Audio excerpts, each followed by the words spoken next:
আসসালামু আলাইকুম। Learn with Rabil YouTube channel বরাবরের মধ্যে আমি মোহাম্মদ রবিউল আলম আরও একটি ভিডিও নিয়ে আসলাম।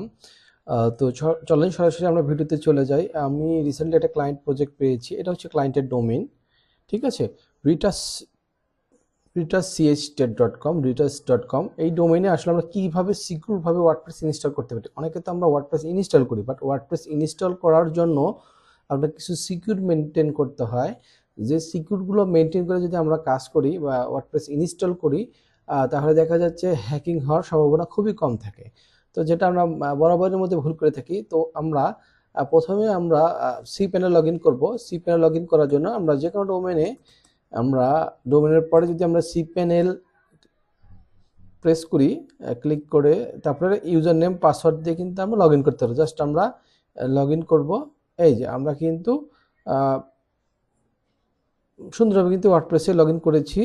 এই হচ্ছে হলো ডোমেইন নাম দেখতে পাচ্ছি। আমরা এখন ফাইল ম্যানেজারে চলে যাব। দেখবো আমরা ফাইল ম্যানেজারে কোনো ফাইল যেগুলো আছে। আচ্ছা, এই ফাইল ম্যানেজারে অনেক কিছু দেখা যাচ্ছে। আমরা এগুলো সবগুলো ধরে এগুলো আমরা ডিলিট করে দেবো। আমরা চাই না এখানে কোনো ফাইল থাকুক, ঠিক আছে? তারপরে তাহলে আমরা দেখতে পারবো এখানে কি আছে। এখানে আমরা দেখবো পুরো ব্ল্যাঙ্ক, হ্যাঁ, কিছু নেই। তো আমরা এখানে ওয়ার্ডপ্রেস ইনস্টল করবো। তো ওয়ার্ডপ্রেস ইনস্টল করার জন্য আমরা এই ওয়ার্ডপ্রেসের সফটওয়্যারগুলো যেটা আছে, আবার একটু দেখাই যে ওয়ার্ডপ্রেস সফটওয়্যারগুলো, সেখানে ক্লিক করব। ক্লিক করার পরে কি আসতেছে, ইনস্টল স্ক্যান। আমরা এখানে জাস্ট ইনস্টলে ক্লিক করব। হ্যাঁ, ইনস্টলে ক্লিক করার পরে আমাদের এইখানে ডোমেইন নেম আছে, এখানে সাবডিরেক্টরি আছে। তো আমরা ডোমেইন নেম ক্লিক করব এবং ওয়ার্ডপ্রেসের যে লেটেস্ট ভার্সন আছে এটা আমরা সিলেক্ট করব। এবং তারপরে যেটা করব, এইখানে যে ইউজার নেম আছে না, ইউজার নেমটা আমরা একটা ইউনিক দেওয়ার চেষ্টা করব। ধরেন আমি দিলাম ইউজার নেম অ্যাডমিন, এটা ইউজার নেম দিলাম এবং পাসওয়ার্ডটা আমি হাইড করে দেব।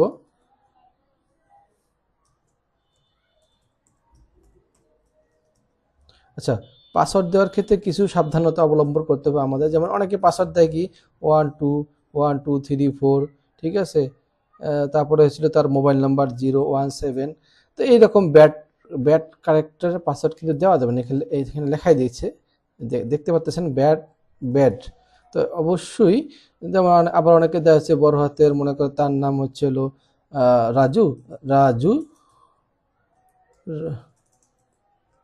রাজু 123। এগুলো কিন্তু আসলে ব্যাড ক্যারেক্টার পাসওয়ার্ড, ঠিক আছে? তারপরে অনেকে দেয় দেখি যে 2026 আমিন, ঠিক আছে? এটাও কিন্তু ব্যাড ক্যারেক্টার, ঠিক আছে? মানে আনসিকিউরড পাসওয়ার্ড। তো আমাদের যেটা দিতে হবে, যেমন আমরা প্রথমে এরকম একটা চিহ্ন দিতে পারি, তারপরে মনে করেন আবার আরও একটা চিহ্ন দিতে পারি, মনে করেন এরকম, @ চিহ্ন দিতে পারি। তারপরে আছে বড় হাতের অক্ষর, তারপরে ছোট হাতের অক্ষর, তারপরে নাম্বার, ডিজিট, এগুলো মিলে দিয়ে দেখছেন আমাদের স্ট্রং আছে। এটা আরও স্ট্রং করতে হবে আমাদের, ঠিক আছে? তো যত স্ট্রং করবেন তত কিন্তু সাইট আপনাদের সিকিউর হবে। তো আমি একটা সিকিউর পাসওয়ার্ড দিচ্ছি হাইড করে, আমি দেখবেন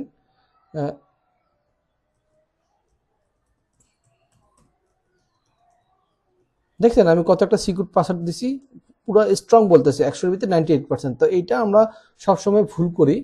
একটা পাসওয়ার্ড দেওয়ার পাসওয়ার্ড দিতে গিয়ে আসলে আমরা পাসওয়ার্ড একটা সহজ পাসওয়ার্ড দিই যেটা আমাদের মনে থাকে, বাট আমাদের এখানে কঠিন একটা পাসওয়ার্ড দিতে হয়।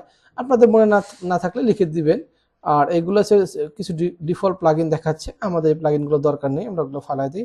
এখানে যে অ্যাডভান্স অপশন যেটা আছে ওয়ার্ডপ্রেস ইনস্টল করার সময়, এইখানে যে এইটা ছিল ওয়ার্ডপ্রেসের ডিফল্ট ডাটাবেজের প্রিফিক্স। তো এইখানে আসলে আমরা ভুল করি, আমরা এইখানে কেউ কখনো চেঞ্জ না করে ওয়ার্ডপ্রেস ইনস্টল করি। তো যারা হ্যাকার আছে, স্প্যামার আছে, তারা কি করে, তারা হচ্ছিল ডাব্লিউপি যে টেবিলগুলো আছে, ডাটাবেজের যে টেবিলগুলো আছে, এগুলো সহজে খুঁজে পায় এবং সহজে খুঁজে পাওয়ার কারণে তারা ডাটাবেজে অ্যাটাক করে।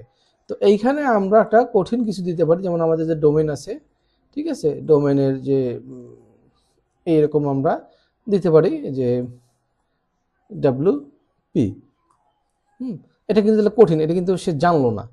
হ্যাঁ, এটা হচ্ছে হলো ডিফল্ট। হ্যাঁ, এটা হলো ডাটাবেজের নাম দিতে পারি। আর ডাটাবেজে এটা হচ্ছে ডাটাবেজের নাম দিলাম আমরা। আর যেটা আগে ছিল এটা কিন্তু ডিফল্টভাবে ডাটাবেজের নাম চলে আসে।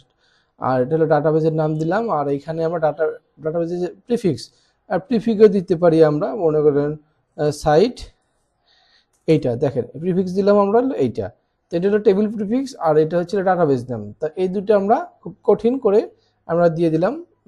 তারপরে ব্যাকআপ লোকেশন লোকাল ফোল্ডার আমরা সিপেন ইউজ করলে ব্যাকআপ লোকেশন যদি আমরা ব্যাকআপ নিতে চাই সেই ক্ষেত্রে এটা কোন লোকেশনে দেবে এটা সিলেক্ট করে দিব।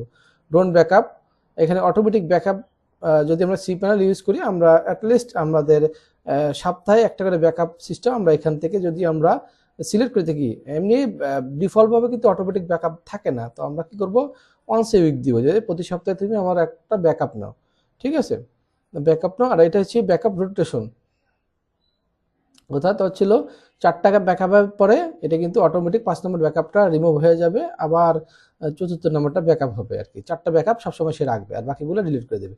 তো আমরা কি করলাম, জাস্ট ডোমেইনটা সিলেক্ট করলাম, একটা শক্তিশালী ইউজার নেম, তারপর একটা পাসওয়ার্ড, তারপরে হচ্ছিল ইমেল। ইমেল অবশ্যই আমাদের যখন আমরা ইমেল তৈরি করব, ইমেল কিন্তু আমাদের এই ডোমেইন নেমের উপরে ইমেল দিতে হবে। অনেকে কি করে তাদের পার্সোনাল জিমেল দেয়, হ্যাঁ পার্সোনাল জিমেল দেয়।